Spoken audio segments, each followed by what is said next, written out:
ମୋ ନାଁ ହେଉଛି ସମରବିଣି ନାୟକ। ଗାଁ ହେଉଛି ପିପଲପଦର।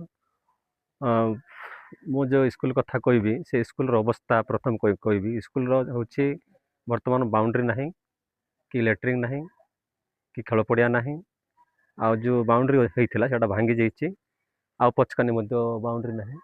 ଏମିତି ତାଙ୍କୁ ସ୍କୁଲ ଦେଖିଲେ କେତେ କଦର୍ଯ୍ୟରେ ପଡ଼ିଛି, କିନ୍ତୁ ଏହା କୌଣସି ସରକାର କିମ୍ବା ନେତା ମନ୍ତ୍ରୀ ଆଜି ପର୍ଯ୍ୟନ୍ତ କର୍ଣ୍ଣପାତ କରିନାହାନ୍ତି। ଆମେ ବାରମ୍ବାର ଲେଖିଦେଲା ପରେ ବି ଏହାର କୌଣସି ଶୁଣାଣି ହେଇନି। ଆଜି ପର୍ଯ୍ୟନ୍ତ କୌଣସି ତାଙ୍କର ମାନେ ଉନ୍ନତି ପାଇଁ କିଛି କରିନାହାନ୍ତି। ପାଣିର ବି ଅସୁବିଧା ଅଛି, କଲର ଫଲର ବି ହେଇନାହିଁ, ପାଣିର ବ୍ୟବସ୍ଥା ହେଇନାହିଁ। ଏଭଳିଆ ସ୍ଥିତି ପଡ଼ିଛି ଏ ଗାଁରେ ସ୍କୁଲ। ତେଣୁ ମୁଁ କହିବି ଏଠି ଯଦି ପିଲା ଯଦି ପାଠ ପଢ଼ବାକୁ ହେଲେ, ତେଣୁ ମୁଁ ଅନୁରୋଧ କରିବି ସରକାରଙ୍କୁ ଏ ଗାଁର ଖେଳ ପଡ଼ିଆ ନିହାତି ଆବଶ୍ୟକ ଅଛି। ଖେଳ ପଡ଼ିଆ କରିଦିଅନ୍ତୁ, ବାଉଣ୍ଡ୍ରି କରିଦିଅନ୍ତୁ, ଆଉ ପାଣିର ବ୍ୟବସ୍ଥା କରିଦିଅନ୍ତୁ।